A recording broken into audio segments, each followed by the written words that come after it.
പാർട്ടിയിലോ സർക്കാരിലോ നേതൃമാറ്റമില്ലെന്ന് CPM സംസ്ഥാന secretary MV Govindan.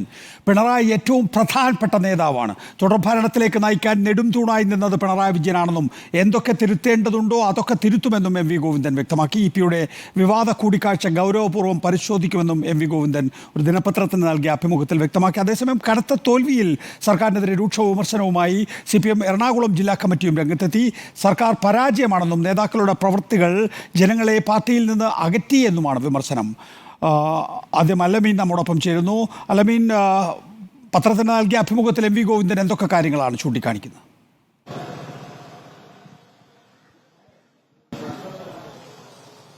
സർക്കാരിനെതിരെയും പാർട്ടിക്കെതിരെയും വലിയ തരത്തിലുള്ള വിമർശനങ്ങൾ ഈ ലോക്സഭാ തെരഞ്ഞെടുപ്പിന് പിന്നാലെ ഉയരുന്ന പശ്ചാത്തലത്തിൽ തൽക്കാലത്തും പാർട്ടിയിലോ സർക്കാരിലോ ഒരു നേതൃമാറ്റം ഉദ്ദേശിക്കുന്നില്ല എന്നുള്ളതാണ് പാർട്ടി സംസ്ഥാന സെക്രട്ടറി MV ഗോവിന്ദൻ ദിനപത്രത്തിന് നൽകിയ അഭിമുഖത്തിൽ വ്യക്തമാക്കുന്നത്. എവിടെയൊക്കെ തിരുത്തേണ്ടതുണ്ടോ, എന്തൊക്കെ തിരുത്തേണ്ടതുണ്ടോ അതെല്ലാം തിരുത്തി മുന്നോട്ട് പോകും. അത്തരം തിരുത്തലുകൾക്ക് ഒരു പ്രയാസവുമില്ല. തിരുത്താതെ മുന്നോട്ട് പോകുന്നതിന് കമ്മ്യൂണിസ്റ്റുകാരന് മറ്റു ന്യായങ്ങൾ പറയാനില്ല എന്നുകൂടി ആ പത്രത്തിൽ, ആ അഭിമുഖത്തിൽ MV ഗോവിന്ദൻ പറയുകയാണ്.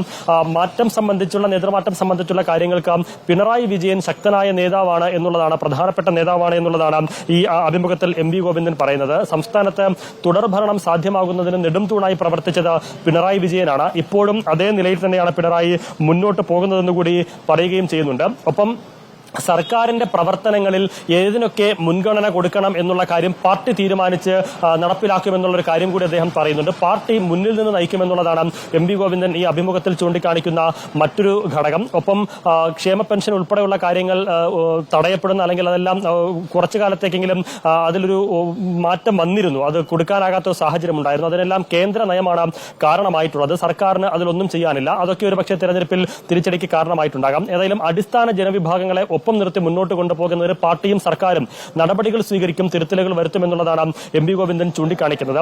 ഒപ്പം ന്യൂനപക്ഷ പ്രീണനം സംബന്ധിച്ച് പാർട്ടിയിൽ ഒരു പരാതിയുമില്ല എന്നുകൂടി പറയുന്നു MV ഗോവിന്ദൻ. CPM-ന്റെ ന്യൂനപക്ഷ പ്രീണനം എന്നുള്ളത് BJP-യുടെ പ്രചാരവേലയാണ്. ന്യൂനപക്ഷ സംരക്ഷണം എന്നുള്ളത് CPM-നെ സംബന്ധിച്ചിടത്തോളം, കമ്മ്യൂണിസ്റ്റ് പാർട്ടിയെ സംബന്ധിച്ചിടത്തോളം പ്രധാനപ്പെട്ട ഘടകമാണ്. അത് ദേശീയ തലത്തിലും കേരളത്തിലും എല്ലാ നിലയിലും കമ്മ്യൂണിസ്റ്റുകാരുടെ മുഖമുദ്ര ആ നിലയിൽ തന്നെയാണ്.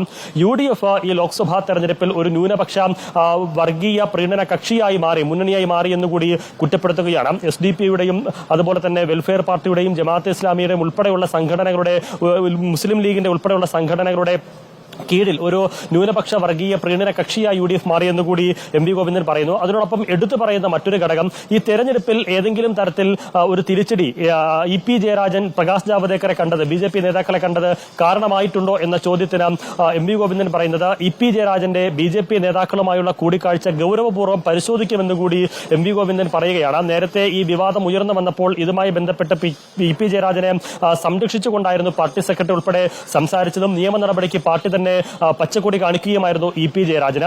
ഗൂഢാലോചന എന്നുള്ളതായിരുന്നു അന്ന് MV ഗോവിന്ദൻ ഉൾപ്പെടെ പറഞ്ഞത്. അതേ MV ഗോവിന്ദൻ തന്നെയാണ് ഇപ്പോൾ പറയുന്നത് EP ജയരാജന്റെ BJP നേതാക്കളുമായുള്ള കൂടിക്കാഴ്ച പാർട്ടി ഗൗരവപൂർവ്വം പരിശോധിക്കുമെന്ന് കൂടി അദ്ദേഹം പറയുന്നുണ്ട്.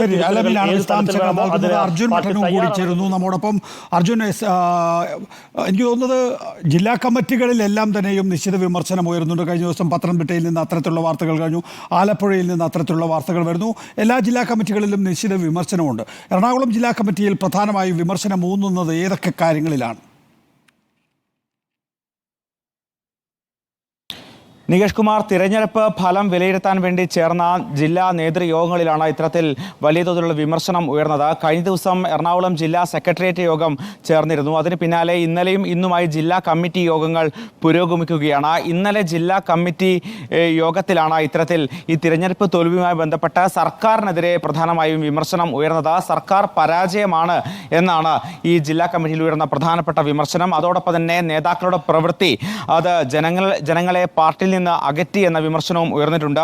ആർക്കും ഈ സർക്കാരിനെക്കുറിച്ചോ പാർട്ടിയെക്കുറിച്ചോ മതിപ്പില്ലാത്ത ഒരു സാഹചര്യമാണ് ഉള്ളത്. മാത്രവുമല്ല, ഈ പ്രധാനമായും 3 വകുപ്പുകൾക്കെതിരെയാണ് ആരോപണങ്ങൾ ഉന്നയിക്കുന്നത്. ആഭ്യന്തരം, ധനം, ഭക്ഷ്യ വകുപ്പുകൾ പൂർണ്ണ പരാജയമായിരുന്നു എന്നാണ് പ്രധാനമായും ഉയർന്ന മറ്റൊരു വിമർശനം. തിരുത്തൽ അനിവാര്യമാണ്, ശ്രദ്ധിച്ചില്ലെങ്കിൽ തിരിച്ചടി ഭയാനകമായിരിക്കുമെന്നും ജില്ലാ കമ്മിറ്റിയിൽ വിവിധ അംഗങ്ങൾ അഭിപ്രായപ്പെടുകയും ചെയ്തു. ജില്ലാ കമ്മിറ്റിയിൽ ഇന്നും ചർച്ച തുടരുന്നുണ്ട്. മാത്രവുമല്ല, ഇന്ന് ജില്ലയിൽ നിന്നുള്ള മുതിർന്ന നേതാവും മന്ത്രിയുമായ P രാജീവും ഇന്ന് ജില്ലാ കമ്മിറ്റി യോഗത്തിൽ പ്രത്യേകം പങ്കെടുക്കുന്നുണ്ട്. നികേഷ് കുമാർ.